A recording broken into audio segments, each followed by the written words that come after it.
여러분 안녕하십니까? 캠핑입니다. 주말 잘 보내고 계시는지요?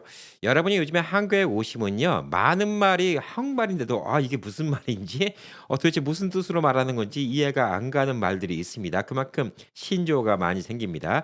저도 한국 와서 처음엔 몰랐던 말 중에 하나가 흑우라는 말입니다. 흑우. 예. 말 그대로 하면 검정소란 뜻입니다. 까만 소, 흑우라고 하는데 이 흑우가 됐다. 이게 무슨 소린가 했더니 예전에 우리 호구라는 말 많이 썼죠. 아 진짜 호구짓 했네. 호구당했다. 야 나 완전 호구였어. 예. 이걸 요즘에 흑우라고 얘기 많이 합니다. 그래서 요즘에 한국에 오셔 갖고 특히 뭐 해외에서 오래 사시다가 한국 오면 물정을 모르잖아요. 그래서 흑우가 되는 경우가 많이 있습니다. 그래서 오늘은 이제 그 흑우가 안 되는 방법에 대해서 이야기를 해 보도록 하겠습니다. "한국의 치안이 좋다."라는 얘기 뭐 많이들 들으셨죠? 예 실제 와 보신 분들은 느끼실 겁니다. 진짜 뭐 어디 인적 하나도 없는 곳 아니면 불안함을 전혀 느낄 수가 없어요. 워낙 CCTV도 많고요. CCTV보다 더 많은 거 자동차에는 블랙박스가 어마어마하게 많기 때문에 뭐 CCTV와 블랙박스를 다 합치면 전 세계에서 제일 보는 눈이 많은 나라가 대한민국이기 때문에 어디 물건 훔쳐가는 일이 없습니다. 카페 같은 데서 이렇게 비싼 노트북 컴퓨터라든가 제 개인 용품 놓고 화장실을 갔다 와도 아무도 안 건드리는 데가 한국입니다. 자, 그러면 이제 한국이 도덕성이 좋아져서 그럴까요? 예, 물론 도덕성이 좋아진 것도 있습니다. 하지만 이렇게 어떤 시스템 때문에 사람들이 범죄를 안 저지르게 되면요. 꼭 다른 쪽으로 터지게 됩니다. 이게 뭐하고 똑같냐면 뚝방에 물이 이렇게 넘쳐나고 있는데 한쪽을 막잖아요. 예. 근본적으로 이제 물이 줄어들어야 되는데 한쪽을 막아 놓으면 다른 쪽으로 또 넘치는 거하고 똑같아요. 미국도 많이 도덕적으로 좋다 이렇게 생각할 수 있지만 가끔 가다가 뭐 대량 총기 난사 사건 같은 거 나는 거 보면 '이게 미친놈들이 그래서 나오는 거 아닌가.'라고 좀 생각을 하고 있습니다. 한국도 가끔 가다가 어떤 뉴스를 보면 '야 얼토당토 않다. 이런 미친놈들이 이제 한국도 나오는구나.' 이런 생각이 드는 경우가 있습니다. 뭐 백주 대낮에 모르는 사람한테 막 갑자기 무슨 칼부림 한다든가 막 이런 문제들이 막 한국에 생기고 있어요. 자 그래서 이제 한국도 이런 도난 문제, 잡도둑들, 좀도둑들은 다 없어졌는데 그 대신 한국이 많이 늘어나는 게 요즘엔 사기가 꽤 많이 늘어나는 것 같습니다. 왜? 사기하고 싶은 마음은 CCTV에 찍힐 수가 없거든요. 이놈이 사기꾼인지 아닌지는 CCTV에 찍히지가 않잖아요. 그리고 CCTV가 없는 곳에서 있는 도난들이 많이 있다고 합니다. 그래서 제가 이곳 안정리에서 만나 뵀던 분 중에서 한 분도 미국에서 오신 분인데 그 얘기 하시는 거예요. 한국이 참 카페니 뭐 어디 이런 데 식당 같은 데서 도난 문제는 안 생기는데 아니 이런 자전거는 왜 이렇게 잘 훔쳐가는지 모르겠다. 벌써 두 번째 자전거 잊어버렸다고. 예. 그러니까 자전거는 주변에 봐서 CCTV가 없는 것 같다 그럼 냅다 들고 타고 도망가는 거예요. 예. 그런 문제는 많이 생기는데 카페 같은 데 뭐 이런 데는 얼굴이 제대로 많이 찍히잖아요. 뭐 카메라도 한두 대 있는 것도 아니고. 카페 같은 데서 제 노트북 하나 훔쳐갔다 그러면 뭐 바로 잡힐 수밖에 없기 때문에 그런 것들은 많이 잡히니까 도둑이 없는데 안 걸린다 싶으면 이 사고를 치는 거죠. 뭐 도둑도 있을 수가 있고 사기도 있을 수가 있습니다. 한국에서 이제 그 사기를 해 갖고 돈을 엄청나게 들고 미국으로 튀었다가 아틀란타로 갔다가 시애틀로 갔다가 결국은 저번에 한국에 잡혀 들어갔죠, 부부가. 요즘에 한국에 전세 사기라는 것도 많이 있습니다. 그래서 오늘은 전세 사기 같은 거 예방하는 방법도 좀 알려 드릴 거고요. 이 한국 가서 우리 교민들이 되게 하지 말아야 될 것 중에 하나가 뭐냐면 "나 미국에서 왔어."라는 걸 미리 얘기하는 겁니다. 아니 미국에서 왔다고 우러러보지 않아요. 예. 미국에서 왔다고 "대단합니다." 뭐 대단합니다. 우러러봅니다." 이런 거 없습니다. 예. 미국에서 왔다고 "와 제가 잘해 드려야지." 예 이런 거 없습니다. 뭐 미국에서 왔으니까 뭐 트럼프 대통령 뭐 보는 것처럼 이런 것도 없어요. 미국에서 왔다고 그러면 예 흑우되기 딱 좋습니다. 사기당하기 딱 좋아요. 그러니까 미국에서 왔다는 거를 뭐 굳이 얘기할 필요가 없습니다. 미국 가신 지 40년 뭐 50년 이렇게 되신 분들은 예 그때 당시에는 40년 전에는 미국에서 한국 갔다 그러면 우러러 보던 시절이 있었어요. 미국에 있다는 거 자체만으로도 막 부러움의 대상인 시절이 있었습니다. 그 미국에서 왔다는 거 하나가 벼슬이던 시절이 있었어요. 예 그 시대가 아닙니다. 저도요 88 년도 쌍팔 년도 때 한국 가잖아요. 그러면 저는 한국 가면 친척들이 되게 잘해 줬어요. 왜? 미국에 있으니까 언젠가 그 친척들의 애들도 미국으로 유학을 보내고 막 그래야 될 텐데 제가 있으면 뭔가 나중에라도 도움을 받을 수 있을 거라고 생각하잖아요. 그러니까 되게 신경을 써준 거죠. 네 결론적으로 저희 사촌들 중에서도 절반은 다 미국 갔다 왔어요. 뭐 유학생을 갔다 오든 뭐 하든 간에. 그러니까 이제 뭐 미국에서 온 게 뭐 별게 아닙니다. 그 미국에서 왔다 그러면 오히려 사기당하기 딱 좋아요. 예. 사기당하기 좋고 그다음에 뭐 속여 넘어가기 좋고 어리숙해 보인다 뭐 이러니까 그리고 뭐 겉으로는 웃으면서 얘기해도 속으로는 '아이고 참 저 미국에서 온 호 호구 예 흑우 예.' 이렇게 생각하는 경우가 많이 있을 수가 있습니다.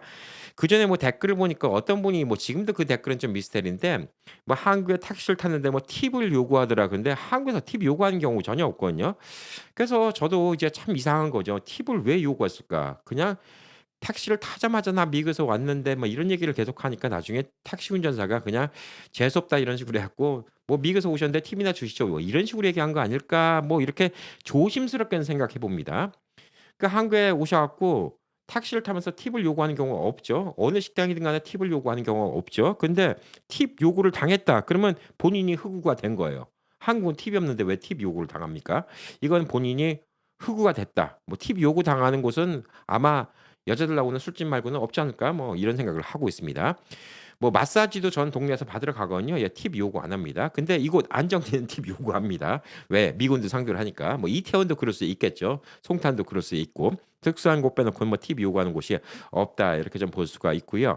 팁 주는 것부터가 내가 이제 흑우임을 인정해 주는 겁니다. 자 그러니까 이제 그런 거 있고 또 한국에 오셔 갖고 옛날 한국 생각하시면서 택시를 탔는데 택시가 뺑뺑이 돌았어요. 돈을 더 많이 차지했어요. 근데 이거는 그냥 피해 의식이라고 좀 보고 있는 게 자 택시는 미터기로 돌아가고 요즘에 크레딧 카드로 내죠. 예전에 70 년대 80 년대 이럴 때는요. 외국인을 태워요. 그럼 현찰을 내잖아요 거의 다. 그리고 산악금이란 게 있잖아요. 뭐 하루에 20만 원, 20만 원, 30만 원, 30만 원. 그것만 내면 이제 뭐 하루가 멀쩡히 그냥 하루 무사히 보낸 거기 때문에 산악금만 내면 되기 때문에 외국인 손님이 오면 일부러 뺑뺑이 돌고 바가지 씌우고 그래서 현찰을 받기 때문에 그 돈을 in my pocket 하는 그런 불성실한 택시 운전기사들이 있었어요. 제가 이제 이모가 뭐 제가 어렸을 때부터 미국에 있어 갖고 70 년대도 김포공항을 가면 그게 저는 지금도 기억이 선한 게 김포공항 딱 나가자마자 큰 나무판에 뭐 요즘처럼 인쇄가 깔끔한 것도 아니에요. 예. 페인트를 해 갖고 극장 예 간판 그린 것처럼 예. 이 손으로 글자 써 갖고 영어로 적어 놨어요. 예. 여기서부터 서울의 뭐 광화문까지는 얼마. 그다음에 뭐 예를 들어서 그때 뭐 강남 발전도 안 됐죠. 뭐 명동까지는 얼마. 여의도까지는 얼마. 이런 식으로 가격이 적혀 있어 갖고 바가지 외국인들 바가지 쓰지 말라고 영어로 적어 갖고 얼마 이렇게 적혀 있는 경우가 있었습니다. 근데 이제 한국은 그런 시대가 아니에요. 그리고 택시비는 거의 다 요즘에 카드로 냅니다. 카드로 내기 때문에 삥땅을 못 쳐요. 카드를 쓰자마자 바로 전산으로 들어가는데 삥땅을 못 치는데 삥땅도 못 치는 것 갖다가 왜 여러분께 사기칩니까? 사기칠 이유가 없잖아요. 여러분한테 바가지 씌울 이유가 없잖아요. 바가지 씌워봤자 회사를 위해서 충성하기 위해서 바가지 씌운다?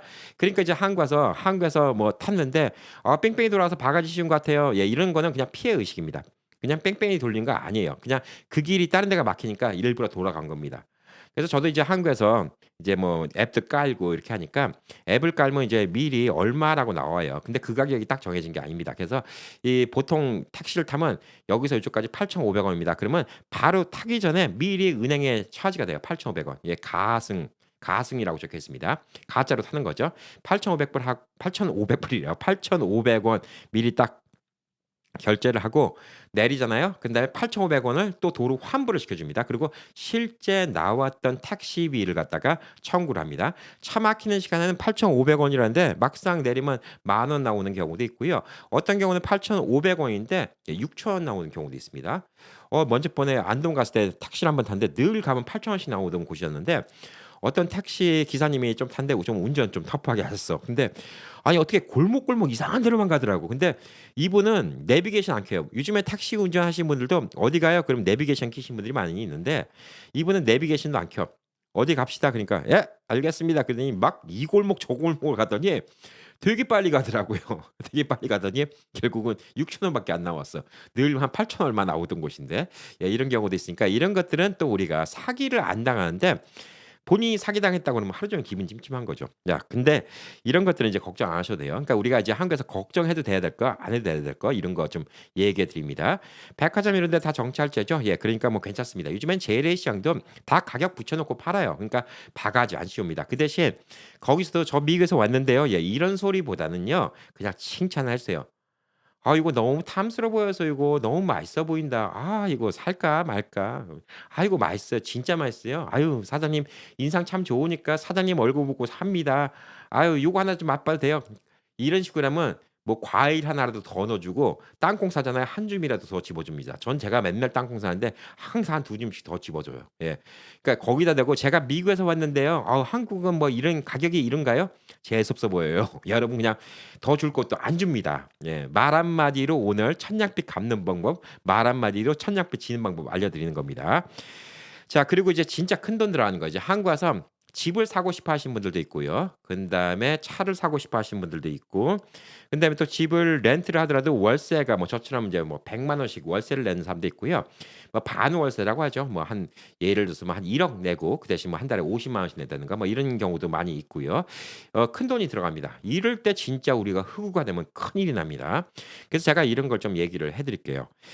저희 조카, 여조카예요. 예 미군에 일하고 있는데 여조카가 좀 이제 어수룩하잖아요. 이 양반도 그렇고. 그다음에 생긴 거 봐도 얘는 미국에서 온 티가 나요. 예. 누가 봐도 '야 너 교포.' 예. 이런 생각 딱 티가 나니까 바가지를 많이 씁니다. 얘가 바가지를 많이 써요. 예. 그래서 저희 와이프랑 가서 이제 와이프가 바가지 안 쓰게 평택 시내 같은 데 이런 데 좀 데리고 갔는데 평택 시내는 한국인들 상대로 하고 그러니까 뭐 외국인 왔다고 바가지 씌우고 그런 거 없어요. 뭐 정찰 가게에 있으니까.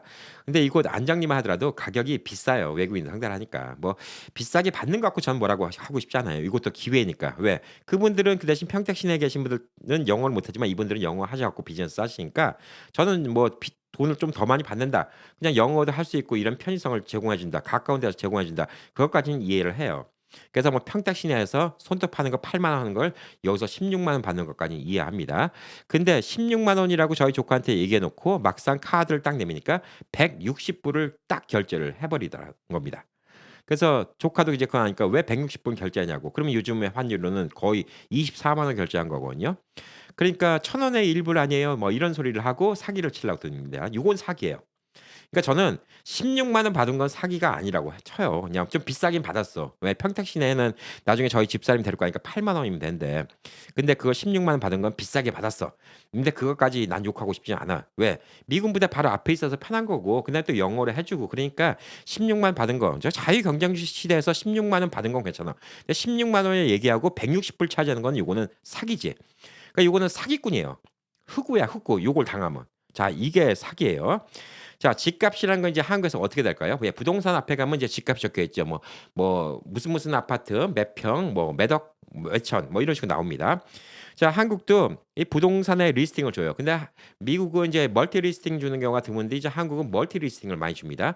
그 똑같은 매물을 몇 군데 부동산에서 갖고 있는 경우도 있습니다. 근데 이제 아무래도 이제 부동산 한 곳에다가 이제 독점 매물을 준다 그러면 그 부동산에서 사진도 찍어서 네이버 부동산에도 올리고 뭐 리스팅도 올리고 아무래도 노력을 많이 하겠죠. 자 그래서 부동산 앞에 보면 덕지덕지 붙어 있어요. 뭐 아파트가 요거는 뭐 2억 내고 한 달에 20만 원 월세 뭐 반 전세라고 하죠. 이런 것도 있고요. 500만 원에 한 달에 뭐 50만 원 이런 것도 있고요. 아파트 매매 그래서 2억 1,000 이런 것도 있고. 자 부동산 가서 물어보시면 돼요. 물어보시면 되고 네이버 부동산 제가 지난주에 뭐 이제 디지털 임장하는 방법 알려드렸죠. 네이버 부동산에도 가격이 적혀 있습니다. 그거를 부동산이 올려놓은 거예요. 가격을 부동산이 올려놓은 가격인데 자 최근에 무슨 일이 있었냐? 예, 미국에서 저희 집 옆에 사시는 어르신 부부가 왔어요. 예, 그래서 한국에서 집을 산다고 왔는데 제가 그때 올려드렸던 그 아파트 있죠. 그걸 보러 가셨는데 4억 3천 짜리를 딱 보러 갔는데 가서 이제 그 아파트 다 보고 오신 거예요. 새로 지은 아파트 4억 3천을 딱 보고 왔는데 그다음 날 부동산에서 연락 와 갖고 한다는 얘기가 5억 이라고 하더래요. 그러니까 이게 왜 갑자기 7천만 원이 올라가냐고요. 그러더니 막 이 얘기 저 얘기를 한다고 합니다. 이게 확장형이라고. 그러니까 이게 한국 분들 그러니까 한국에서 오래 안 사신 분들은 모를 수 있는데 아파트가 이제 베란다가 이제 칸이 두 개가 있죠. 그래서 요즘에는 이제 집이 좁으니까 그 베란다 칸도 안에 룸으로 밀어 버린 게 있어요. 그러니까 이걸 확장형이라고 하는데 확장형 옵션이 들어가서 얼마 들어갔고 뭐 얼마 들어가고 해서 5억 내셔야 돼요, 사시면. 하룻밤 사이에 7천만 원이 올랐어요. 예, 요거 사기입니다. 이거는 신고하면요. 공정거래 위반법에 의해서 걸려요. 4억 3천만 원에 올려놓고 막상 산다고 그러니까 5억 이라고 얘기하면 요거는 사기가 돼서 신고 대상이 됩니다. 근데 미국에서 왔다고 그러니까 예 그냥 어리숙해 보이니까 이런 식으로 하면서 뭐 어떻게 꼬신지 알아요? 예. "저희가 부동산 피 빼 드릴게요. 그다음에 뭐 무슨 예 요 뭐 서류 같은 거 진행하는 비용 저희가 다 부담할게요." 그 비용 얼마 안 들어요. 예. 그러니까 이런 거에 혹할 필요가 없습니다. 그래서 이제 한국에서 집을 사면 미국보다는 추가적으로 확실히 많이 안 들어요. 제일 많이 안 드는 게 뭐냐면 부동산 에이전트 피가 진짜 싸. 미국의 10분의 1 이야. 10분의 1도 안 돼. 그래서 이제 오늘 좀 그것 좀 설명드릴게요. 여러분이 네이버 부동산이 뭐 이런 데서 부동산 가격이 적혀 있잖아요. 예. 그러면 그 가격이 곧 그 가격이에요. 그게 사는 거예요.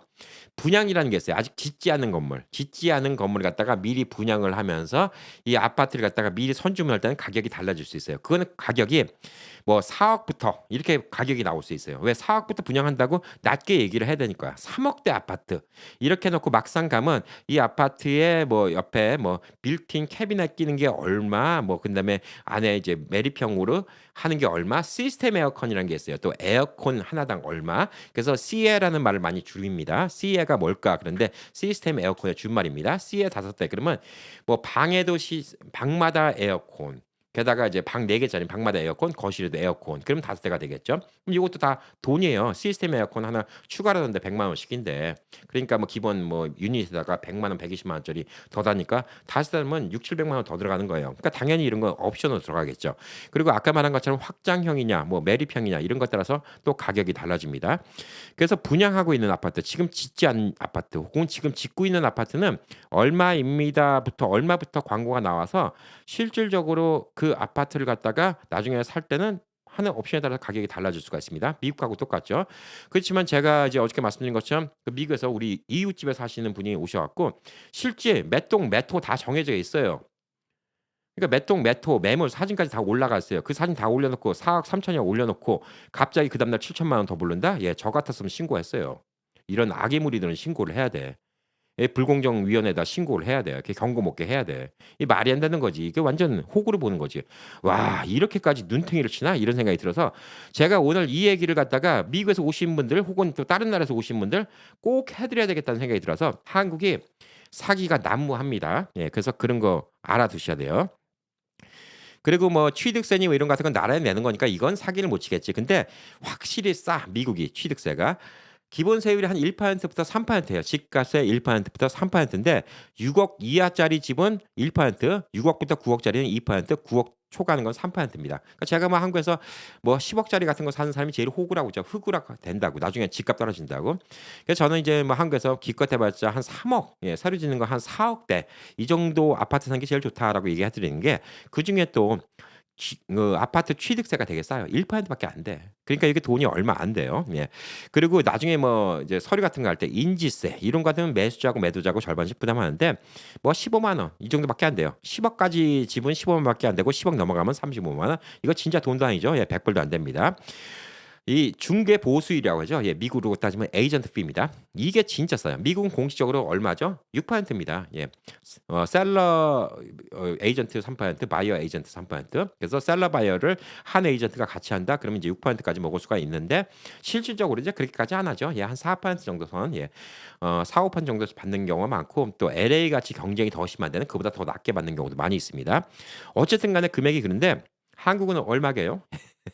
5억 이하짜리 집은요. 0.4%가 최대치예요. 상한이에요. 이것도 상한. 그러니까 그 밑으로 깎아줄 수도 있다는 거예요. 상한이라는 겁니다. 그게 무슨 얘기죠? 예, 5억짜리 집을 사봤자 에이전트 피는 200만 원 이하라는 얘기예요. 2,000불이 안 되네. 1,000 몇백 불이면 에이전트 피가 된다는 얘기예요. 그러면 또 여기서 이렇게 얘기하시는 분들이 있을 거예요. "어머 한국에서 그렇게 받아서 어떻게 먹고 살아?" 예. 한국에서 일이 진행되는 건요. 미국의 10 배가 많아요. 그러니까 걱정 안 하셔도 됩니다. 예.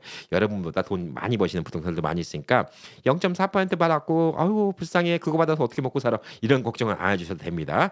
자 그리고 이제 나중에 이제 등록 면허세 뭐 취득세 20% 그러니까 아까 그 취득세가 이제 1% 그러니까 취득세가 낮으면 다 낮아지는 거예요. 예. 교육세, 등록 면허세 20% 법무사가 들어가야 돼요. 법무사 비용이 한 20만 원부터 40만 원 정도. 예. 복잡성에 따라 좀 달라요. 이것저것 걸린 거 있으면. 그다음에 이제 재산세는 이제 매년 내는데 재산세도 몇십만 원 안 합니다. 근데 한국은 집이 두 채 있을 때부터 비싸져요. 두 채 있을 때부터 다주택이라서 막 세금도 십몇 %로 올라가고 엄청나게 올라갑니다. 그래서 다주택을 갖고 있으면 많이 비싸기 때문에 이제 두 번째 주택으로 많이 선택하는 게 오피스텔을 많이 선택해요. 왜? 오피스텔은 다주택으로 포함이 안 되거든요. 네, 그래서 그런 이제 좀 꼼수도 있다 이렇게 볼 수가 있어요. 그래서 이제 대충 계산을 제가 챗GPT한테 해 봤더니 9억 원짜리 아파트를 샀을 때도 취득세를 3% 제일 많이 낸 거죠. 2,700만 원입니다. 인지세 7만 5천 원, 그다음에 중개 보수 비용 450만 원, 네, 등기 비용 법무사 포함해서 30만 원. 그래서 한 3,200만 원 정도 들 건데 이게 만약에 5억 원 아파트 하잖아요. 예. 그러면 뭐 1,000만 원도 안 들어요. 예. 3분의 1도 안 듭니다. 예. 그런데 이 비용 중에서 취득세는 어차피 나라에 내는 거고 인지세는 나라에 내는 거고 중개 보수 비용 200만 원, 그다음에 등기 비용 한 30만 원. 한 230만 원 깎아 준다고 이렇게 얘기하면서 7천만 원을 더 눈탱이 치려고 한 게 예, 불과 며칠 전의 일이었습니다.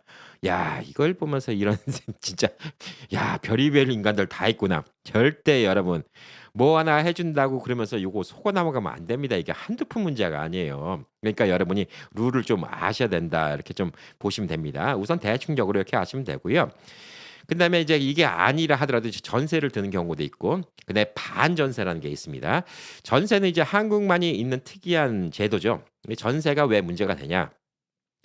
전세는 이제 보편적으로 집값 한 70% 정도? 예, 이 정도가 전세금으로 보시면 통상적으로 맞아요. 7-80%. 예. 그러면 20-30%더 보태 갖고 집을 사지. 예, 20-30%가 없어서 전세를 하는 경우도 있고요. 또 이세를 또 자주 다녀서 전세를 하는 경우도 있고 뭐 여러 가지가 이유가 있는데 예전에는 이제 뭐가 있었냐면요. 집값이 마구잡이로 올라가던 90년대, 2000년대 막 이때는 집을 담보로 이제 갭 투자로 하죠. 미국식이면 갭 투자인데 3억 짜리 집을 갖다가 뭐 당첨되든 뭐 하든 간에 샀어요. 사자마자 전세를 줬어요. 2억에 줬어. 그럼 저는 인제 2억이 생겼잖아요. 예. 그러면 1억만 더 있으면 또 3억 짜리 집을 또 사는 거야. 그리고 또 그걸 2억에 주는 거야. 자꾸 꼬리에 꼬리를 무는 거죠. 이런 식으로 하다 보면 금방금방 3억 짜리 집이 6억, 7억, 8억이 되는 거예요. 그때 당시에 인제 뭐가 있었냐. 집 투자가 많이 되니까 어느 날부터 청약이라는 게 생기기 시작하죠. 예. 청약을 해 갖고 인기 좋은 데는 전세를 하는 이유 중에 또 요것도 있어요. 어느 동네에 학군 좋고 좋은 데 살고 싶은데 돈도 돈이지만 그 동네 아파트를 못 사요. 그래서 전세하는 경우도 있어요. 근데 이렇게 하다가 옛날에는 집값이 계속 올라가니까 막 뒤에서 메꿀 수가 있었어. 근데 요즘에 집값이 안 올라가니까 이런 식으로 다 전세금만 받아 놓고 날르는 거예요. 그래서 먼저 번에 대전에 그 전세 사기했던 그 못된 부부 있죠? 네, 이런 케이스가 되는 겁니다. 돈도 없으면서 자꾸 집만 뿌린 다음에 한 20채 30채 깡통 주택을 만든 다음에 전세금 다 받은 다음에 그걸로 다 날른 거예요. 그게 몇십억이 되는 거죠. 이게 이제 그런 전세 사기라고 하는 겁니다. 요즘에 집값이 많이 안 올라가요. 그래서 전세 사기는 앞으로 더 많이 생길 겁니다. 의도치 않게도 전세 사기가 생길 수가 있습니다. 자, 의도치 않게라는 건 뭘까요? 만약에 어떤 분이 이런 게 있어요. 집을 갖다가 하나 청약해 갖고 받았어. 3억인데 이게 7-8억이 될 것 같아. 올라갈 것 같아. 3억에 샀어. 누구한테 전세를 갖다가 2억에 줬어요. 야, 그럼 나 이제 우선 1억만 예, 돈을 빌리면 되니까 이게 집이 올라갈 거 기대하고 또 다른 집을 또 샀어. 또 투자를 했어. 상가 같은 거. 근데 요즘 부동산 경기 안 좋고 상가가 지금 안 들어와. 말아먹게 생겼어. 은행 이자만 계속 내. 돈을 못 내. 결국은 이제 상가가 경매에 넘어가. 그래서 거기에 또 뒷받침하는 돈 날라갔어. 이 1억 받은 돈도 거기 뒷받침하는 돈 날라갔어. 근데 집주인이 2억 받은 돈이죠. 예, 전세금 2억 받은 거. 이것도 날라갔어. 이 돈을 여기다가 뒷받침했는데 근데 집주인이 갑자기 "나 이사 가니까 이제 계약 끝났으니까 2억 달라고 하는데 2억 줄 돈이 없어." 어떻게 되죠? 그러면 이제 전세 사기가 되는 겁니다. 그게 전세 사기인데 그것도 양심적인 사람이면 뒤에 또 누군가 전세 들어올 거 아니에요. 그럼 그 사람 돈 받아 갖고 넘겨주면 되는 거예요. 예, 그러면 되는 거지만 그것도 안 되는 케이스는 뭐냐? 이 집을 샀는데 집을 또 융자로 샀어. 3억을 현찰로 주고 산 것도 아니고. 융자로 샀다가 이 융자비를 못 내는 거예요. 다른 거 또 투자하는 바람에. 이 집 하나만이면 뭐 못할 건 없겠지. 근데 다른 것 때문에 못 하는 거예요. 그러다가 결국은 말아먹는 경우가 생깁니다. 이분들의 생각은 뭐냐? 이자를 지금 내고 있다 하더라도 3억 주고 산 게 여기 이제 뭐 GTX 들어오고 뭐 들어오고 그러면 이제 7억 8억 벌 텐데 그러면 팔아먹으면 내가 매덕이 생기니까 그동안 이자 낸 거 다 갚아버리면 되잖아. 예, 이런 생각하고 사시는 거예요. 근데 막상 안 올라가면요. 막상 안 올라가면 이분들 그냥 나중에는 자빠다 넘어가는 거예요. 그래서 고의치 않게 전세 사기가 되는 경우도 있습니다. 돈이 없는데 뭐 목을 졸라서 어디서 나와요. 예. 그래서 안 되는 거죠. 그래서 이제 한국에는 전세 보험이라는 게 있습니다. 그래서 전세 보험을 들 수가 있는데 한국의 주택 도시 보증공사라는 HUG라는 곳에서 드는 경우도 있고요. SGI 서울 보증도 있고 HF 한국 주택금융공사도 있고 각 지자체별로 또 전세 보증금 반환하는 전세 보험도 있습니다. 자, 이건 보험금을 내는 대신에 만약에 이제 본인이 집 나갈 때 집주인이 전세금을 안 주잖아요. 그러면 여기서 먼저 전세금을 줍니다. 예. 전세금을 주고 여기 뭐 주택 도시보증공사 이런 데서 집주인을 상대로 이제 돈을 갖다가 반환 소송을 하는 이런 방법입니다. 그래서 이게 많이 편하죠. 마음이 편하죠. 전세할 때도 이게 사실상 필요해요. 그리고 요즘엔 반전세라는 게 있습니다. 그러니까 먼틀리 렌트비 100만 원도 저는 뭐 700불이니까 720불 뭐 그러니까 부담 안 된다고 생각하는데 이 먼틀리 내는 게 더 적게 하려면 요즘에 뭐 한 2억 내고 뭐 한 달에 50만 원 이런 게 있습니다. 그러니까 요즘에 7-8 억짜리 아파트도요. 먼틀리 렌트비는 그렇게 안 세요. 대신 보증금이 많이 필요해요. 그러니까 한 3억 내고 월 100만 원 이런 경우도 있어요. 예. 그러니까 비싼 아파트도 그렇게 빌리는 경우도 있어요. 그러니까 저는 미국에서 오시면 사실 그런 거 이용하시기를 더 권장해 드리는데 어르신분들은 이제 이사 가기가 귀찮으니까 이제 집을 갖다 사시고 싶어 하시는 분들이 많이 있습니다. 그래서 그런 분들을 위해서 제가 얘기하는 건 뭐냐면 거기도 돈이 매덕 들어가잖아요. 예. 이런 전세보험 드시라고요. 그러니까 1 년에 비용이 그렇게 많이 안 듭니다. 왜냐하면 보증금의 한 0.12% 부터 한 0.2% 수준 얼마 안 됩니다. 보증금 따라서 다르기 때문에 예를 들어서 3 억을 갖다가 여러분이 냈다. 그러면 연간 0.15%로 계산해도 한 45만 원 정도예요. 45만 원이면 300 불인데 300 불로 내 마음의 평화를 사는 겁니다.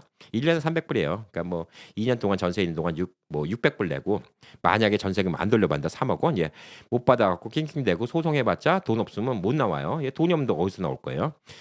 다 썼으면 못 하는 거죠. 이 사람도 파산했으면. 그러니까 이런 식으로 전세 보험을 드는 게 되게 좋다. 이렇게 볼 수가 있습니다. 자, 그래 갖고 이런 전세 보험을 드는 것도 중요하고 또 요거를 하면서 뭐가 좋냐? 전세 보험을 거절당하는 경우도 있어요. 왜 거절을 당할까? 이 집주인이 부채가 많아요. 그럼 전세 보험 안 해줘요. 그러니까 이거는 우리도 들어가면 위험한 거예요. 워낙 위험한 거라 이렇게 볼 수가 있어요. 그래서 이런 보증기관이 딱 봐서 우리가 봐도 돈 받기 힘들 수도 있다. 이 사람 까딱 잘못하면 꽈당 칠 수 있다. 이런 집들은 전세 보험도 안 해주기 때문에 전세 보험도 안 해주는 집은 여러분이 들어가지 않는 게 되게 좋다. 이렇게 볼 수가 있습니다. 그래서 집주인이 갭 투자를 계속하는 사람, 혹은 경매나 압류를 당했던 이력이 있는 집, 그다음에 신축 빌라 혹은 소형 아파트, 내 보증금이 높은 전세 계약. 요건 뭐냐면 전세 사기가 있을 수가 있어요. 이게 뭐냐면 일부러 사기를 칠 수가 있는 거예요. 집 밸류가 한 3억밖에 안 돼 보여. 근데 전세로 이 사람이 5억을 낸대. 근데 집주인은 이게 뭐 "7억 값어치가 될 것 같아 갖고 5억 줬다." 이렇게 얘기하는데 이 전세 보험한 데서 봤을 때 이 집은 3억 가치밖에 안 되는데 무슨 5 억이야. 이건 사기가 될 수 있죠. 왜 사기가 될 수 있냐? 자, 집주인이 "나 어차피 경제적으로 힘들어. 나 어차피 파산 신청해야 돼." 그러면 이제 아는 사람한테 5 억을 받고 이렇게 한 거예요. 그리고 와서 이 사람이 꽈당 치면 5 억을 이 전세 보험에서 주겠죠. 그럼 이 사람은 5 억을 받는 거예요. 그럼 뒷돈에서 자기네들끼리 나눌 수가 있겠지. 모르지. 그리고 이 사람 파산해 버리는 거야. 파산해 버리면 어떡할 거야. 이럴 수도 있다는 얘기예요. 그렇기 때문에 집 밸류보다 너무 높은 것도 전세 보험을 안 들어 줄 수 있다. 이렇게 좀 볼 수가 있어요. 자, 그래서 이런 것들이 이제 좀 여러분이 좀 알아두시면 좀 좋을 듯합니다. 자동차도 마찬가지입니다. 자동차 같은 경우는 이제 미국도 그렇죠. 이제 옵션에 따라서 얼마고 뭐 그런데 흥정됐던 가격 "이 차가 얼마입니까?"라고 정했는데 이 차가 1,200만 원입니다. 근데 그다음 날 1,400만 원이에요. 옵션 붙어서. 이거는 이건 사기입니다. 이건 사기예요. 그거 당할 필요 없어요.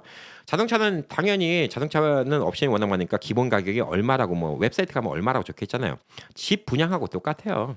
집 분양도 집 짓기 전에 혹은 짓고 있는 도중에는 뭐 수도권 인근 3억대 아파트 이렇게 얘기해 놓고 기본 가격 뭐 3억 9천 부터 시작해 갖고 나중에 무슨 옵션 하면 실질적으로 뭐 바닥을 뭐로 깔고 뭐로 하고 뭐로 하면 실제 집 살 때 4억 5천. 이거는 있는데 네이버 부동산에 뻔히 올라갔고 매칭 매토가 딱 정해져 갖고 4억 3천이라고 적혀 있는 거 그다음 날 5억이에요. 옵션 쳐 갖고. 이거는 사기란 얘기입니다.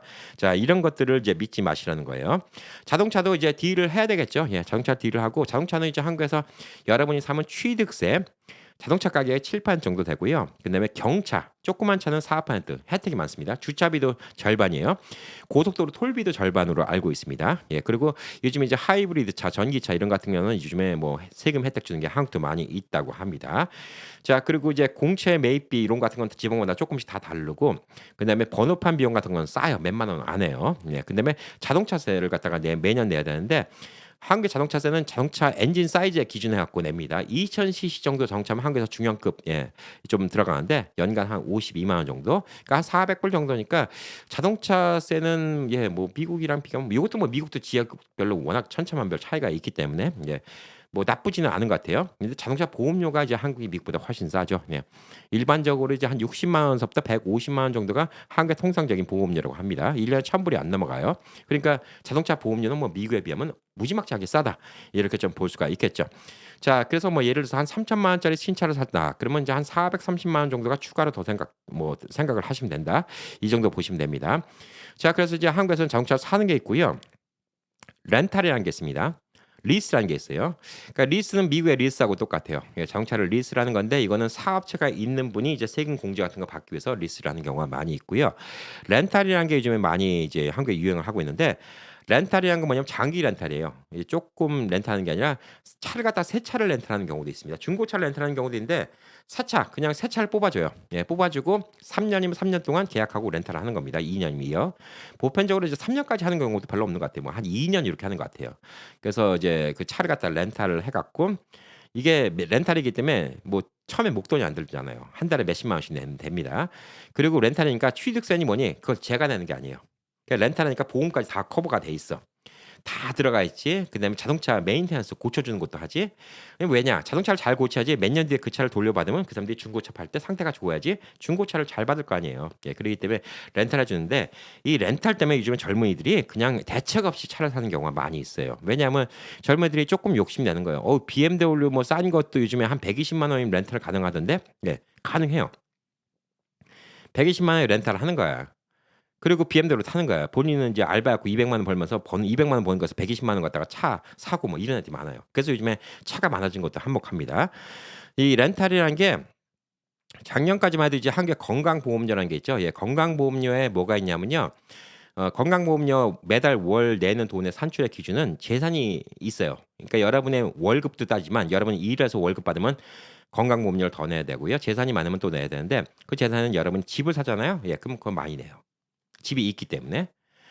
자, 그러니까 이 집도 건강보험료 올라가는 거에 한몫을 하죠. 그리고 자동차도 사잖아요. 그럼 많이 내요. 렌탈을 하면 그거는 제 거 자동차가 아니기 때문에 카운트가 안 돼요. 근데 작년부터인가 4천만 원짜리 이상 자동차만 카운트하기 때문에 이제는 좀 그게 무의미해지긴 했습니다. 그래서 저는 이제 한국에 오면 집을 렌트하는 게 좋아요. 렌트를 하면 이 건강보험료가 많이 안 올라가요. 왜? 내 집 소유 집이 없으니까. 저는 집주인이 아니잖아요. 뭐 본인 집을 갖고 있는 이런 사람이 아니잖아요. 자동차도 렌트하면 그게 좋아요. 그러니까 그런 것도 고려해 보셔야 된다는 뭐 얘기를 좀 드리고 싶어요. 그래서 이 자동차, 집 이런 수수료가 미국에 비하면 싸요. 그러니까 절대 바가지 쓰면 안 됩니다. 이런 여러분이 흑우가 되면 안 됩니다. 이렇게 바가지 쓰는 경우가 많이 있어요. 그리고 바가지 안 쓸 곳에서 바가지 썼다고 걱정하실 필요 없어요. 이거 뭐냐면 특히 택시비 같은 거, 바가지 씌울 이유가 없어요.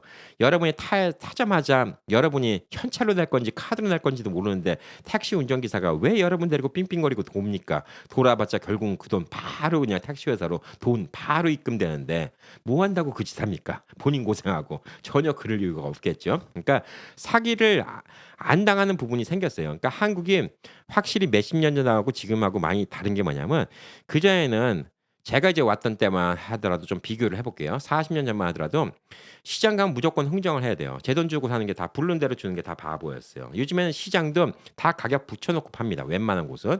그리고 시장이라는 곳이 그냥 마켓하고 좀 다른 게 뭐냐면 그래도 좀 사람 정이라는 게 있기 때문에 팔면서 여러분이 좀 시장에 있는 분들과 좀 얘기라도 좀 잘하면 덤이라도 좀 주고 뭐라도 조금 더 신경 써주고 과일이라도 더 맛있는 거 골라줘요. 그러니까 시장은 좀 그런 재미가 있어. 마트는 그런 재미는 없잖아요. 그러니까 시장 가서 저 미국에서 왔는데 이 얘기가 아무 쓰잘데기 없는 얘기라니까요. 미국에서 왔는데 한국은 과일값이 싸요. 재수없게 봐요. 왜 그런 얘기 뭐하러 합니까? 그런 얘기 전혀 해볼 필요가 없어요. 그냥 상인 칭찬하시고 아이고 제가 뭐 며칠 전에 얘기했잖아요. 시장에서 밤 깎는 어머님. 어머님 밤이 너무 예쁘게 깎아서 그냥 저희 와이프가 맨날 사오래. 이 집 밤 너무 맛있어. 조금이나 더 준다니까요. 뭐 제가 맨날 사 먹는 땅콩집 거기도 가서 또 인사하고 그러면 땅콩 한 줌이라도 더 넣어줘요. 항상 그래. 어디든 간에. 그냥 시장 가면 좀 그런 재미로 가시면 되고요. 시장도 요즘에는 다 그냥 요즘에는 다 가격 정해져 있습니다. 근데 더우면 더 줄 수 있어요. 시장은. 부동산 공시된 거 있죠? 예. 뭐 어느 아파트 몇 동에 있는 아파트 딱 리스팅 올라왔는데 그걸 갖다가 나중에 가격 더 올려 달라 옵션이다. 예. 이거는 완전 사기꾼입니다. 자동차도 마찬가지예요. 그냥 딱 2차 골라서 2차 옵션인데 얼마 그걸로 흥정을 해야 됩니다. 예. 그리고 그냥 제일 편한 거는 그냥 뭐 렌터카 이런 거 같은 거 할 때도 무슨 차 옵션 뭐 있는지 다 확인하고 그거 한 달에 얼마인지 이렇게 하면 사기당할 일이 없어요.